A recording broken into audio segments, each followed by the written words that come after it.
नमस्कार, मैं हूँ मनविंदर। आप सभी राष्ट्रवादियों का एमबीएन नेटवर्क में बहुत-बहुत स्वागत है। आपसे विनम्र निवेदन भी है, चैनल को सब्सक्राइब कर लीजिए, वीडियो को लाइक कर लीजिए और हमारे साथ इस चर्चा में अंत तक बने रहिए। हम आज बात करेंगे कि इतनी ठुकाई होने के बावजूद भी अगर कोई ना सुधरे तो उसे आप क्या कहिएगा? ये आप खुद डिसाइड कीजिए। पाकिस्तान के प्रधानमंत्री शहबाज शरीफ ने शुक्रवार को यूएन में भारत को दुश्मन कहा और कहा कि भारत के साथ हुए संघर्ष में पाकिस्तान की जीत हुई है। मतलब आप समझिए वो क्या कह रहे हैं। और अब वो कह रहे हैं कि पाकिस्तान शांति चाहता है, यानी कि वो शांति की अपील भी कर रहे हैं। अगर वो जीते हुए हैं तो वो अपील क्यों कर रहे हैं? दूसरा सवाल ये है कि डोनाल्ड ट्रंप ने ब्रांडेड और पेटेंट दवाइयों पर 100% टैरिफ लगाने का ऐलान किया है और ये टैरिफ 1 अक्टूबर 2025 से लागू होगा। ये टैक्स उन कंपनियों पर नहीं लगेगा जो अमेरिका में ये दवाइयाँ बनाने के लिए अपना प्लांट लगा रही है। और देखिए, ऐसा करके ट्रंप अपने ही देश के दुश्मन बनते जा रहे हैं और वो ये सोच रहे हैं कि इंडिया पे टैरिफ लगा करके वो अपना दबदबा कायम करेंगे, लेकिन असलियत इसके बिल्कुल विपरीत है। इसे समझते हैं। आप देख रहे हैं मेरे साथ वाली स्क्रीन पर शिकागो से जुड़ चुके हैं डॉक्टर मुनीश रायजादा जी। डॉक्टर साहब, बहुत-बहुत स्वागत है आपका शो में। नमस्ते मनविंदर जी। डॉक्टर साहब, ये ट्रंप साहब क्या फरमा रहे हैं? इसके क्या नतीजे आप देख पा रहे हैं? इनका मैं आपको ज़रा पहले ट्वीट भी दिखा देती हूँ। ये इनका ट्वीट है। इसको हम ऑफ कैमरा जब बात कर रहे थे तो ये क्या कहना चाह रहे हैं और फिर इसका अमेरिका पे क्या असर होगा डॉक्टर साहब? जी, देखिए, जो यूएसए में फार्मा इंडस्ट्री है उसका एक मेजर एक्सपोर्टर खासकर जेनेरिक दवाइयों का इंडिया है, क्योंकि इंडिया पूरी दुनिया में फार्मा एक हब माना जाता है। ये मतलब आप ये कह सकते हैं कि फार्मास्यूटिकल इंडस्ट्री इंडिया में इतनी अच्छी डेवलप हुई पड़ी है, तो जेनेरिक दवाइयों के साथ साथ दूसरी दवाइयां भी जाती हैं। और यूएसए में जब ये ब्रांडेड प्रोडक्ट लेके आते हैं, इस वक्त जो ट्रंप एक जिद में अड़े हुए हैं कि मुझे यूएसए को एमएजीए जो बनाना है उसमें manufacturing has to happen in the US. इसलिए उन्होंने एप्पल को बोला कि आप इंडिया में एप्पल फोन बनाने बंद कीजिए, आईफोन्स आप यूएसए में बनाइए। जबरदस्ती उनको बुलाया व्हाइट हाउस में। उसमें एप्पल के टिम कुक भी आए थे, माइक्रोसॉफ्ट के, फेसबुक से भी लोग आए थे, जो टेक कंपनी है, मेजर टेक कंपनी है।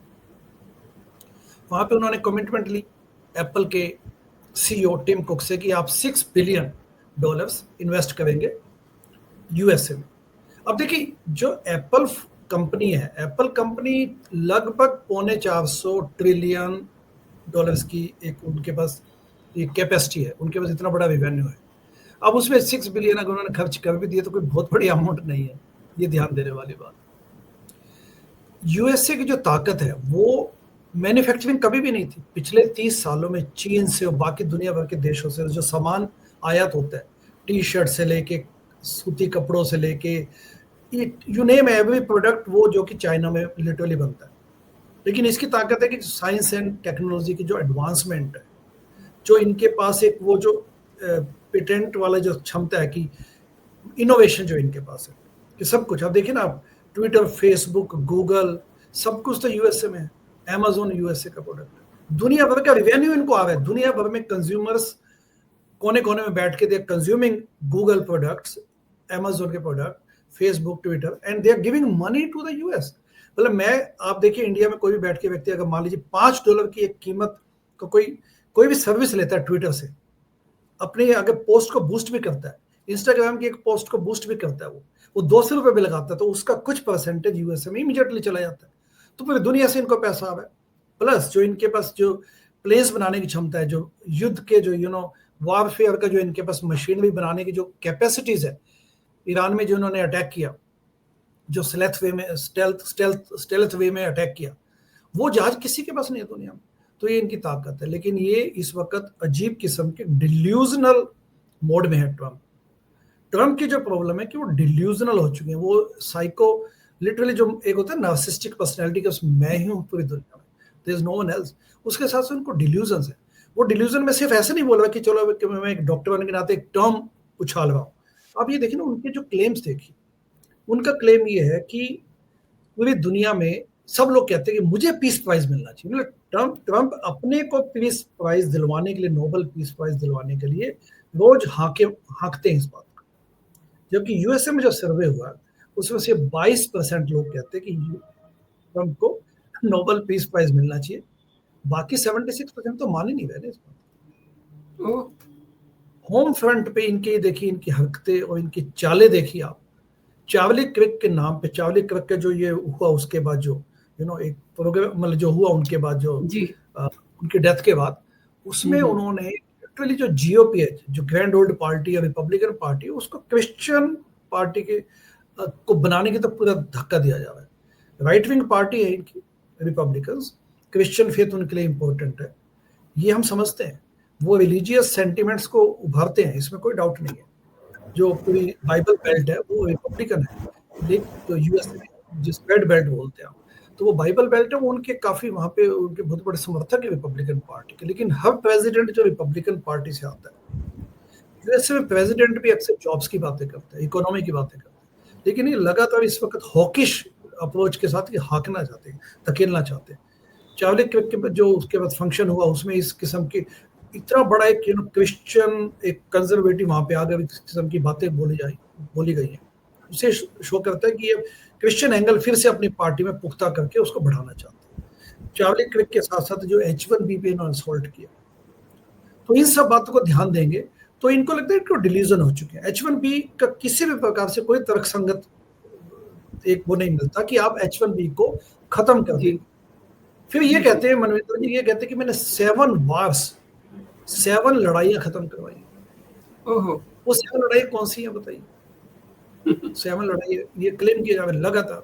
मतलब कैम्बोडिया को किसी और यूरोपियन कंट्री के साथ भिड़ा दिया कि हमने इनका वार खत्म करवाया, इस लेवल का इनका डिल्यूजन।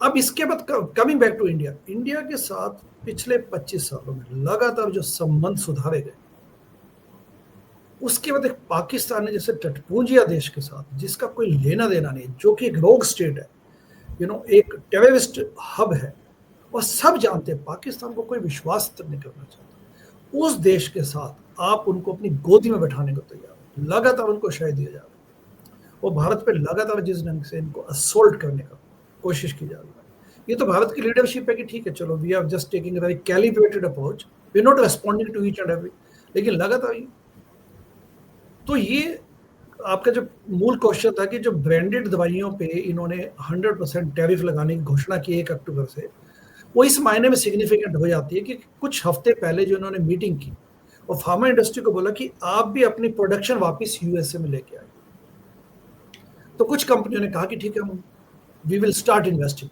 क्योंकि देखिए जो प्रोडक्शन फार्मा इंडस्ट्री के बहुत बड़े स्केल पे एक प्रोडक्शन होता है और दुनिया भर के इनके प्लांट्स होते हैं, दुनिया भर के इनका व्यापार होता है, उसमें कोई आनन फानन में एकदम लाके इंडिया में किसी जर्मनी से या किसी दूसरे देश से लाके यूएसए में प्लांट बना देगा, that doesn't happen. It's over the years का स्टोरी है जिसमें काफी बड़ी प्रोडक्शन उनको अपनी वहां से हटा के यूएसए में लगानी पड़ेगी।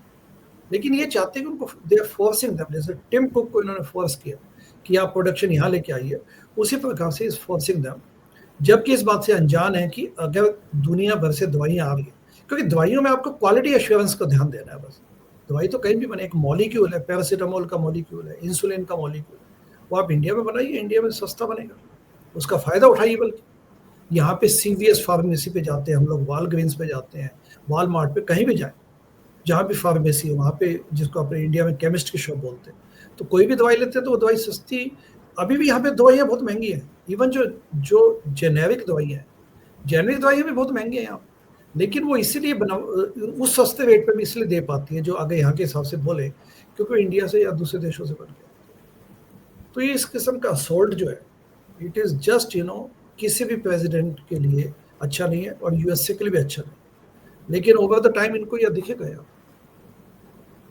ये एक भ्रम में जी रहे हैं। और देखिए डॉक्टर साहब, ये टैरिफ का खेल खेल रहे हैं गंदा, और ये डीप स्टेट का खेल खेल रहे हैं गंदा।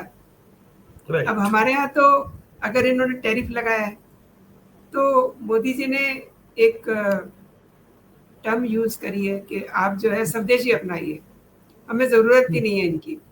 प्लस अगर ये डीप स्टेट की बात कर रहे हैं तो उनके भी जो गुर्गे इन्होंने यहाँ छोड़े हुए हैं, अब उन पे शिकंजा कसना शुरू हो गया है। आप समझ रहे होंगे कि शुक्रवार को सोनम वांगचुक को अरेस्ट किया गया है। जी तो धीरे धीरे वो जो इनके पालतू यहाँ पल रहे हैं उन सब पे शिकंजा कसा जा रहा है। मैं इस पे भी आपका कमेंट चाहूंगी, फिर आगे शहबाज शरीफ ने क्या कहा है यूएन में उस पर बात करते हैं। डॉक्टर साहब देखिए, जो डीप स्टेट का मामला है, सीआईए का मामला, ये वेल नोन मामला है। ये मतलब ये कोई ऐसा नहीं है कि कोई एक हाइपोथेटिकल सिचुएशन है या कोई यहाँ पे जस्ट जिसको जैसा पसंद आया वैसा किया जाए। जो इनके यहाँ पे फोर्ड फाउंडेशन हो गई और इसी किस्म के दूसरी ऑर्गेनाइजेशन हो गए, जॉर्ज सोरोस हो गया, और इस तरह की मैक्सेसे वाले जो लोग बैठे हैं यहाँ पे, प्लस ये सोनम वांगचुक वाला जो मामला है, वांगचुक वाला मामला है, तो ये मैक्सेसे वाले थे ना जो आज अंदर डाले हैं। जी जी जी, हाँ बिल्कुल बिल्कुल, एनएसए लगा हाँ, करके। अब उनकी देखिए हाँ, जमानत नहीं होगी। इस तरीके से इनके इलाज होने वाले हैं, ये जो डीप स्टेट ने अपने पालतू यहाँ छोड़े हुए हैं।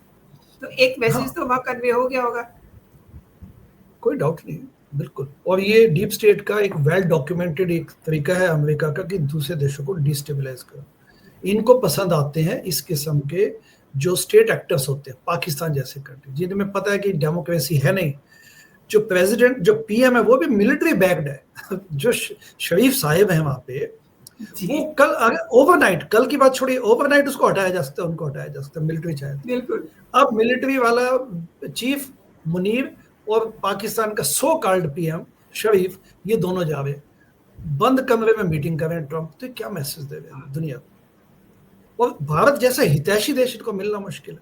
एक बहुत बड़ा इंडियन डायस्पोरा का तबका यहाँ बैठा है, उद्यमी लोग हैं, अच्छा पैसा कमाते हैं, मैं और वही मैंने इसीलिए आपसे बात करना चाहिए, क्योंकि आप वहाँ शिकागो में बैठे हुए हैं, ज्यादा आपकी नजर वहाँ चीजों को देख पा रही है।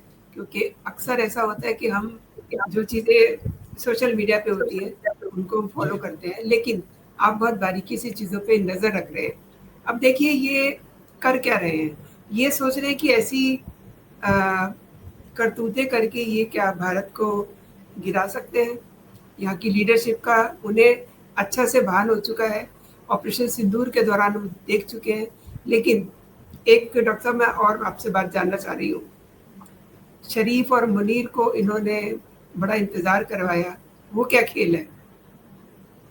जी, तो देखिए इसमें दो तीन बातें ये भी समझने वाले कि ट्रंप एक्चुअली अब ये स्पष्ट हो चुका है, जो H1B पे असॉल्ट है, H1B को जिस पर से किल किया गया, इससे बड़ा स्पष्ट हो गया कि ट्रंप अब, मैं तो बिना किसी हिचकिचाहट के बोलूंगा कि भारत से वो चिढ़ते हैं, भारत से जलते हैं, लेकिन उनको इंटरनेशनल जियोपॉलिटिक्स की समझ तो है नहीं। नेचुरली ही इज नॉट एक नेशनल पॉलिटिशियन नहीं है कि जिनको ओवर द डेकेड से एक पॉलिटिकल पर्सपेक्टिव है दुनिया का, वो तो है नहीं उनके पास।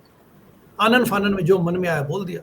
अब उनको ये समझ नहीं आता कि भारत से संबंध बिगाड़ने में क्या नुकसान है, और पाकिस्तान ने जैसे एक स्टेट एक्टर को, एक रोग एक्टर को शह देने में क्या नुकसान। ये उनको समझ भी है, तो वो अपने जो जैसा अपने शुरू में अपनी जो लाइन है कि he is delusional, he doesn't understand all. तो भारत से बिगाड़ने में, अच्छा चाइना को कंटेन करने में India is the best ally for them, लेकिन नहीं मानती। बेस्ट एलाई है इंडिया, लेकिन नहीं मानती। नहीं एक्चुअली जी जी प्लीज कैरी ऑन। ये सॉरी आपका जो पॉइंट था कि उनको वेट क्यों करवाया, देखिए ये पाकिस्तान किसी भी प्रकार से इज्जत तो पा नहीं सकता, ठीक है। क्या हम ये माने कि पाकिस्तानी अब यूएसए को पसंद आने लगे हैं? नहीं, किसी भी ढंग से नहीं। It's not even possible, remotely possible. पाकिस्तानियों को विश्वास भी नहीं किया जाता। भारतीयों के प्रति एक समझदारी है लोगों की, लोगों को लगता है कि ये अच्छे लोग हैं, India is good nation, democratic, अपने ईथोस इनके साथ मैच करती हैं। लेकिन पाकिस्तान को आप समझ सकते हैं, they don't have that level कि ट्रंप उनको वो हमें दिखाने के लिए भी, पाकिस्तान का दुनिया में किसी से कोई लेना देना नहीं। पाकिस्तान के बाद no one cares about them, लेकिन भारत के साथ, भारत के प्रति ये चाहते हैं कि इनको दिखे कि देखो मैं इनको कैसे गले लगा रहा हूँ। डॉक्टर साहब ट्रंप कभी कभी आपको नहीं लगता कि ये उस बच्चे की तरह है जिसके साथ क्लास में मॉनिटर बात नहीं करता, तो फिर वो उससे कभी पेंसिल चुबाता है, कभी अपना ज्योमेट्री बॉक्स खोलता है, उसमें से कोई और चीज़ निकाल के उसको पिन करता है। तो he is doing like that. तो भारत को तो कोई फ़र्क पड़ने वाला नहीं है। अब ये जो इन्होंने दवाइयों पर किया है, या उससे पहले इन्होंने और टैरिफ लगाए हुए थे, ये सब यही दिखाते हैं। अब बात करते हैं शहबाज शरीफ की। आप कुछ कहना चाह रहे थे इस बारे में? नहीं ठीक है, आई थिंक ये सब इनका ट्रम्प का स्पॉन्सर्ड एक्ट है, ये सब स्पॉन्सर्ड है, जानबूझ के लगा था इंडिया पे। H1B का मुद्दा ले लीजिए आप, स्टूडेंट्स जो दुनिया भर के स्टूडेंट्स अपने इंडिया से आते हैं, इंडिया से स्टूडेंट्स यहाँ आके they are giving to they are contributing to the US economy. Education एक बहुत बड़ी इंडस्ट्री है, उसमें इंडियंस बहुत बड़ा एक उसके बायर्स हैं, लेकिन उसको इन्होंने उजाड़ दिया लिटरली स्पीकिंग। और यहाँ पे जो बैठे हैं स्टेम के तहत, जो स्टूडेंट्स यहाँ MS या साइंस में पढ़ चुके हैं, वो भी इस वक्त खाली बैठे, उनको जॉब्स नहीं मिल रही, उनको फेलोशिप्स नहीं मिल रही, उनको पोस्ट डॉक नहीं मिल रही। तो ये नुकसान इनको पता है। I think he wants to do this. नवाबों को जैसे अपने 2-3 गुर्गों को छोड़ दिया कि लगातार इंडिया के प्रति आप गलत बातें बोलिए, ठीक है ना। तो ये क्या शो करता है? ये शो करता है कि ये जानते हैं कि what he is doing, but he is hello bent upon doing this. सही कह रहे हैं। और देखिए, जब भारत के प्रधानमंत्री का जन्मदिन होता है तो 12 बजने का भी इंतजार नहीं करते, सबसे पहले विश करते हैं। तो ये ड्रामेबाजी इनको बंद करनी चाहिए। और ये जो हाँ, शरीफ को और मुनीर को ये गोद में बिठा रहे हैं, उन्हें चम्मच से बिरयानी खिला रहे हैं। अब देखिए, शहबाज शरीफ ने शुक्रवार को यूएन में भारत को अपना दुश्मन कहा है, राइट? बिल्कुल। और भारत के साथ जो अभी अभी संघर्ष हुआ है, उसमें अपनी जीत बता रहे हैं। अगर ये जीते हुए हैं तो फिर ये शांति की अपील क्यों कर रहे हैं? और उस समय ये क्यों रो रहे थे कि हमारा ये उजड़ गया, हमारा ये टूट गया, हमारा ये फूट गया? जी डॉक्टर साहब। आई थिंक इसमें 2-3 बातें। पहले तो इंडिया को एक स्टेप लेना चाहिए, इंडिया को पाकिस्तान को वास्तव में एक आतंकवादी देश इन एक्चुअलिटी घोषित करना चाहिए। दूसरे, जो क्रिकेट और हॉकी खेलने के जो तमाशे किए जा रहे हैं, इसमें बड़ा कड़ा, क्योंकि हमारे सैनिक सीमाओं पे मरे, पहलगाम अटैक हुआ, और उसके बाद हम उनसे क्रिकेट खेल के क्या मैसेज देना चाहते हैं। तो इस पे कड़ा विरोध लेना चाहिए, भारत को करना चाहिए। प्लस जो ये इस वक्त जो ये इनकी शय में, अमेरिका की शय में जिस प्रकार से उछल रहे हैं ये जो पाकिस्तानी प्लेयर्स, ठीक है ना, जिनकी कोई अपनी वास्तव में कोई अस्तित्व भी नहीं है। जैसे मैंने कहा कि पाकिस्तान के प्राइम मिनिस्टर सिर्फ मिलिट्री बैक्ड है, मिलिट्री की उस पर बैठे हैं टुकड़ों पे। आज मिलिट्री चाहे तो इनको हटा देगी, ये तो इनका लेवल है डेमोक्रेसी का। अब उसके बाद ये कहना कि आपने जल संधि का उल्लंघन किया है, और दूसरा क्या कि प्रेसिडेंट ट्रंप को बार बार ये बोलना कि आपने लड़ाई रुकवा दी, अभी भी उन्होंने ये बोला, और भारत को दुश्मन हाँ, कहना, तो इसमें कोई भारत को जी दुश्मन कहना। जी। तो ये सब बातें ये शो करता है कि ये सब भी उनकी बैकिंग पे किया जा रहा है। भारत को इस बात से विचलित होने की कोई आवश्यकता नहीं है, क्योंकि यूएसए भी जानता है कि भारत, ये पाकिस्तान का अस्तित्व क्या है। लेकिन इसमें एक बात ध्यान देने वाली बात है कि ट्रंप जो इस प्रकार से लगातार इनके साथ इनको अपनी गोद में बैठाए बैठे, उसके पीछे जो ये जो ब्रिक्स जो करेंसी है, ये जो बिटकॉइंस, इसका भी धंधा है। क्योंकि पाकिस्तान जो ट्रंप फैमिली का अपना जो एक बिजनेस है, उसमें बिटकॉइंस का एक बिजनेस है, जिस पे पाकिस्तान उनको हेल्प कर रहा है काफी। तो I think that is one of the reasons जो कि अक्सर मीडिया में बात आती है, and that is also one of the reasons क्योंकि ट्रंप को इसमें निजी फायदा हो रहा है इसमें। लेकिन ट्रंप इन सब बातों के बावजूद भी जो ये कहते हैं, आई थिंक इसका कुल मिला के इसका निष्कर्ष ये निकाला जा सकता है कि भारत विचलित होने वाला भी नहीं है, भारत विचलित हुआ भी नहीं है। भारत को अपनी ताकत पता है। एक हाथी होता है ना, वो हाथी छोटे छोटे जो अगर डॉग्स भौंकने लग जाए तो उनसे विचलित होने वाला नहीं है। ये सिचुएशन वही है, और ये समय भी बीत जाएगा, क्योंकि ट्रंप यहाँ पे जो पॉलिसीज उन्होंने इंप्लीमेंट की हैं पिछले कुछ महीनों में, प्रेसिडेंट बनने के बाद 9 महीनों में, वो यूएसए के लिए भी खतरनाक है। USA is heading towards recession. आप यहाँ पे कोई भी सामान लेने जाएं, इन्फ्लेशन आपको स्पष्ट दिखाई देती है। और अगर हम बिजनेस की बात भी करें, प्योर कॉमर्स की बात भी करें, तो इंडिया यूएसए के बीच में लगभग 150 बिलियंस का ट्रेड है, और उसमें इंडिया का सरप्लस है इस वक्त भी, क्योंकि यूएसए से इंडिया वापस सामान आता है जिसको यूएसए एक्सपोर्ट करता है, वो लगभग 40-45 बिलियन डॉलर्स है, और इंडिया जो एक्सपोर्ट करता है वो है लगभग 86। अच्छा, यूएसए का जो 45 बिलियन का एक्सपोर्ट यूएसए से आता है इंडिया में, उसमें पेट्रोलियम एक मेन प्रोडक्ट है, पेट्रोल प्रोडक्ट। अब उसको इस बात से भी चिढ़ है कि रशिया से क्यों लिया जा रहा है। तो सारी कहानी अब आपके दर्शक अच्छी तरह जानते हैं सब, और इसलिए वो मुझे तो लगता है कि फिर से रिपीट जी किया उसने फिर से रिपीट हाँ किया है ये रोना, हाँ जी है ना। तो बिल्कुल आपको जी। नहीं लगता कि मोदी जी ने जो इनका गुरूर तोड़ा है उससे ही इस हद तक नीचे गिर रहे हैं, आई मीन हल्केपन पे उतर आए हैं जो इस तरीके मैं की आपकी हरकतें बात, कर रहे हैं। जी। आपने एक्चुअली आई थिंक हल्का भी, आपने हल्का शब्द बोली, ओछेपन पे आ चुका है, ओछेपन पे सही आ कह रहे चुका हैं। है जी। जी जी। और ये ओछापन ही है, सबसे मतलब अच्छी, इस तरीके की ये हरकतें कर रहे हाँ हैं। हाँ, क्योंकि इंडिया की प्रोग्रेस से, इंडिया की जिस प्रकार की स्टेबिलिटी है कि ये इंडिया तो यहाँ, मतलब India is going to stay, India लगातार प्रोग्रेस किया जा रहा है। इंडिया की अपनी प्रॉब्लम्स है, मैं इस बात से सहमत नहीं हूँ कि सब कुछ अच्छा है, क्वालिटी ऑफ लाइफ में इंप्रूवमेंट की गुंजाइश है, इकोनॉमिक इंडेक्स काफी इंप्रूव करने, health, education, quality of life, सब पे काम करने की आवश्यकता है। बट एज ए नेशन हम लोग स्टेबल हैं, संभले हुए हैं, पता है कि हम प्रोग्रेस कर रहे हैं, वर्ल्ड की लार्जेस्ट फोर्थ जीडीपी बन ही चुके हैं हम लोग, इकोनॉमी। बिल्कुल। तो ये सब चीजें, तो इसलिए यूएसए की समझदारी इसी में थी और इसी में है कि जो हो गया। अभी भी भारत के साथ संबंध सुधारे जाए। China is a bigger threat, China अगले 30 सालों में यूएसए को खाने की तैयारी में। ये अगर इन प्रेसिडेंट साहिब को समझ आ जाए तो वो इसी वक्त भारत से दोस्ती का पैगाम आगे बढ़ाएं, और पाकिस्तान जैसे दुष्ट देशों को तो गले लगाने का मतलब ही वो वो दोस्ती के पैगाम तो भेज रहे हैं, लेकिन वो दोस्ती के पैगाम मोदी जी इतनी आसानी से स्वीकारने वाले नहीं हैं। जब तक ये नाक नहीं नहीं। रगड़ लेंगे, दोस्ती के पैगाम तो ये भेज रहे हैं, इसीलिए तो ये बार बार बीच में पिन भी चबाते हैं, और उसके बाद फिर अभी 2-4 दिन के बाद फिर देखिएगा, फिर कोई प्यारा सा एक ट्वीट कर देंगे, उसके बाद फिर कुछ और कर देंगे। तो ये तो इनका इनका रोज का काम हो गया है। और जिस तरीके से यूएन में थक हार करके ये हाथ जोड़ रहे थे शरीफ, और ये ओवरऑल पोजीशन आप क्या देख पा रहे हैं? मैं एक छोटा सा कमेंट चाहूंगी आपका चलते चलते। जी। आई थिंक इसमें जो सबसे इम्पोर्टेंट पॉइंट ये है कि यूएसए को अपनी कथनी और करनी में जो उनका वो गैप है उसको क्लोज करना पड़ेगा। इन्होंने लगातार पिछले कुछ महीनों में लगातार ऐसे एक्ट्स किए हैं जिससे डायरेक्टली भारत की संप्रभुता पे, भारत की इमोशनल एक दोस्ती जो हमारे भारत और यूएसए के बीच में, उस पर प्रभाव पड़ा। और इनके जो इकोनॉमिक एक्ट्स हैं, H1B को इन्होंने किल किया, स्टूडेंट वीजा को इन्होंने लगभग उसको भी, उस पर भी परेशानियां खड़ी की हैं, प्लस जो ट्रेड वार इन्होंने घोषित किया हुआ है उस पर किसी प्रकार से ये समझौता करने के मूड में नहीं है, तो उससे कुछ निकलेगा नहीं। इनकी भलाई इसी में है यूएसए की भी, कि ये इसमें अपना बैक स्टेप ले, थोड़ा सोचे समझे। कुछ डेमोक्रेट्स और कुछ रिपब्लिकन ने ऐसी आवाजें दी भी हैं कि भारत के साथ दोस्ती न बिगाड़ी जाए।